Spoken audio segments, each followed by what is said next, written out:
afternoon, or whatever it is. It's morning. So, show of hands, who has not? Is it a pretty decent film? Yeah. Okay, now I know you. It's good to find out. Now let's start by asking each of you what made you decide, look, what? It's like a boat. What size of shoe do you take? 13? That's a handsome shoe, It's wonderful. That's a 13 also. One does one's best. That's right, one does one's best. If I had 8 more inches, my 13 would work, you know what I mean? I feel so inadequate now, in every way possible. What made you both decide to become actors? Because, Carl, you were already an accomplished sportsman. Accomplished, questionable. What made me decide? Do you want the short version or the long version? How much time do we have? No, I'll be short. What made me decide to become an actor, actually and truthfully, was as a really young person, I saw films and actors that impressed me. I used to be one of those kids who would sit in the movie all day on the weekend. This was 1,000 years ago when they showed more than one movie and during the day, and then they had cartoons. You remember that? And the time when the Flintstones were real people. It was that long ago. And I was playing sports, as you said, but then I discovered girls, and I realized that girls actually also liked actors.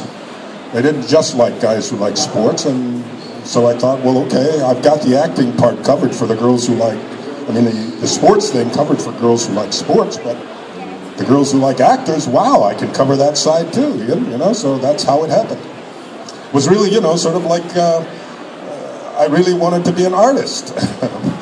Yeah, right. Anyway, that's my answer. Girls, fair enough. I didn't really decide to become an actor until somebody gave me an opportunity to audition for a part in a movie. I was a sportsman myself. I used to play basketball here in this building. The Newcastle Eagles. You know this place really well then, though. This is like returning to the scene of a crime.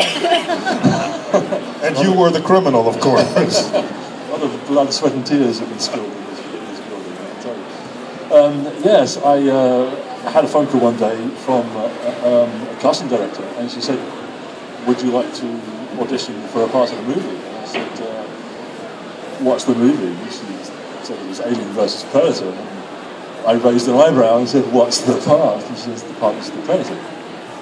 I said, where do you want me and when? And there was very little acting involved in the first audition. She gave me a wetsuit, a woolen balaclava helmet, a mock-up with the Predator head with big, thick black ropes as dreads, and the helmet on over the top of that. And said, start running.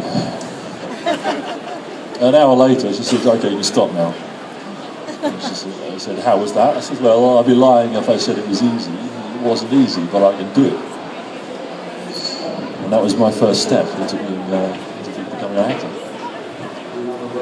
Brilliant, come on. That's awesome.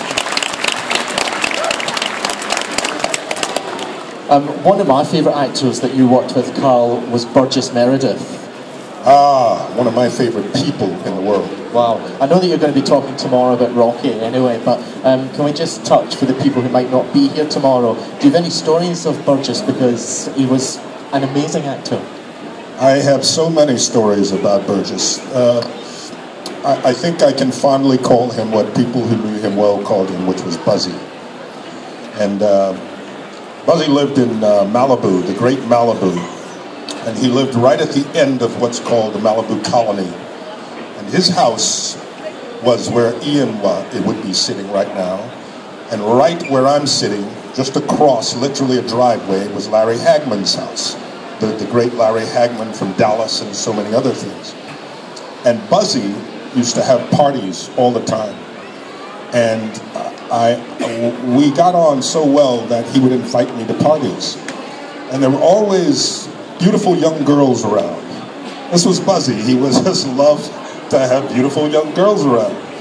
And he had Larry Hagman's wife did these wonderful saunas that looked like a grotto. So they were sort of dug in the ground and rock all on the outside. So it was this beautiful, cozy, warm, sort of wet place.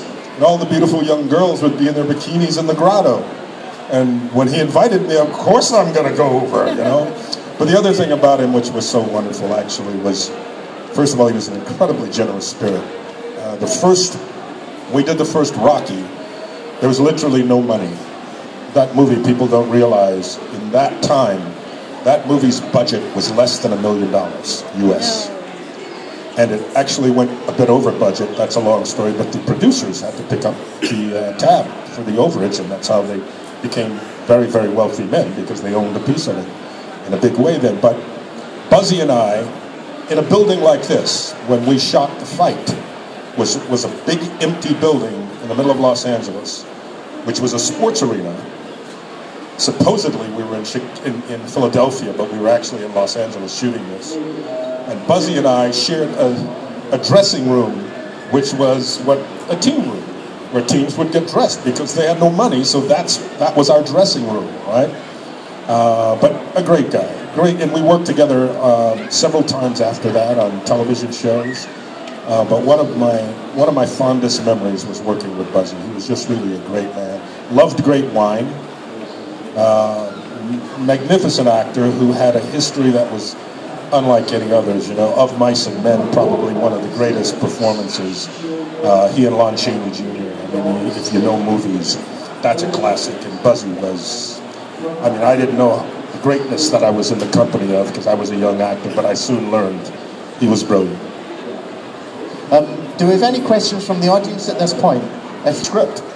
And, pardon me, when I was first shown the script, there were some issues that I had with it. And the producer wanted to meet me, and so I agreed to meet. We talked about it. I asked questions about the role, the way it was written at the time, and he assured me that they would work on it if I had suggestions. And I did. And I spoke with Jim and John Thomas, and they took the role that was there and went and rewrote it and adjusted. I liked it and agreed to do it. And then when I met all the guys on the set, that's when the chemistry really worked out, you know. And we could see how crazy they were, and I was, as I said, the only sane one in the bunch to keep them all together. You know, it was like wrangling cats, you know what I mean? And so the movie turned out, you know, we're just very fortunate that the movie with all those bodies turned out to be a really good movie. You never know. It's a wonderful ensemble piece, and having watched it on Friday for the first time in years, it's actually a very gripping movie.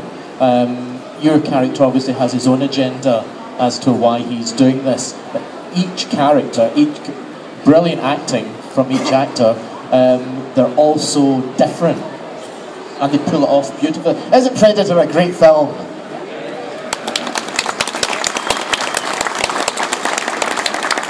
Now we have to talk about your death because it's spectacular. It's one of the best screen deaths. Can you tell us how... I die well, haven't you noticed? Yes. Not a dry eye in the house. First of all, you get your arm blown off. Can you talk... I know this is stupid, isn't it? We're sitting here in the arena talking about getting the arms blown off. Can you talk us through the process of how they achieved that on screen?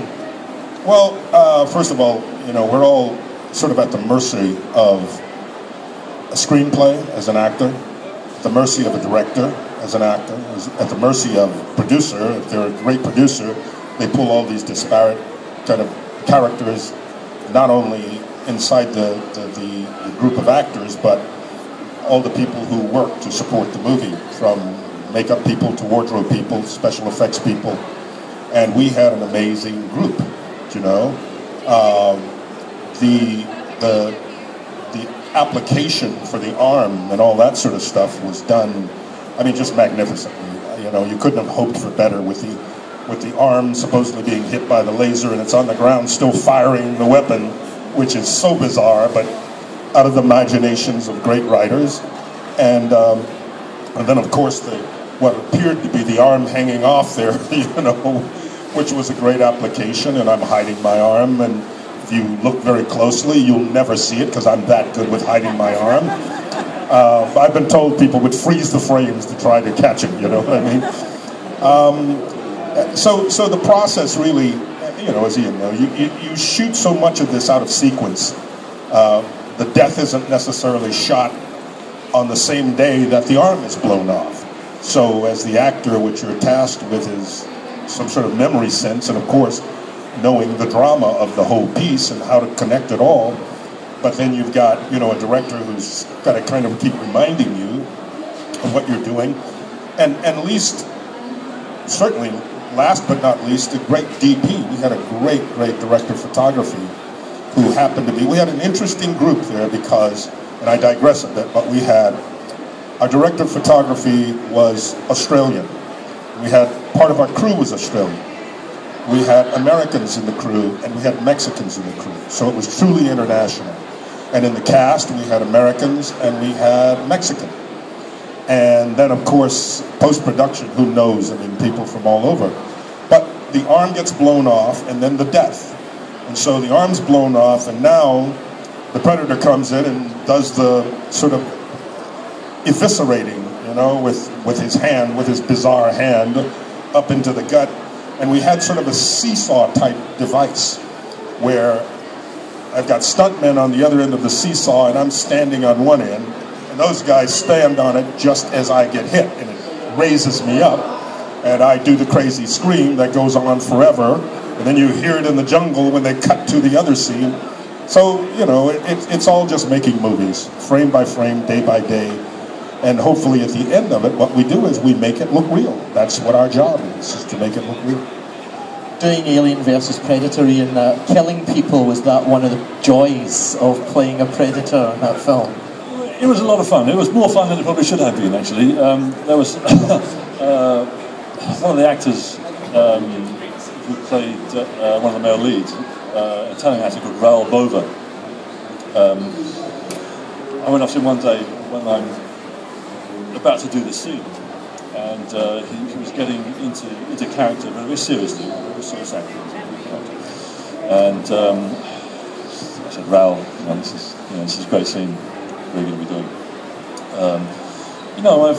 It's the first time I've ever done anything quite like this. I've never had an acting experience before. So I will be strangling you. And he didn't really see the funny side of it. He's a very serious actor. But the very first scene we actually shot on the movie was Lance Henriksen's death, where he sets his oxygen bottle on fire and exploding a great big ball of flame. Prior to going out onto the shoot, it was all shot on location in Prague. Prior to leaving home, my wife said to me, "Now look, you can do as many of your stunts as you like.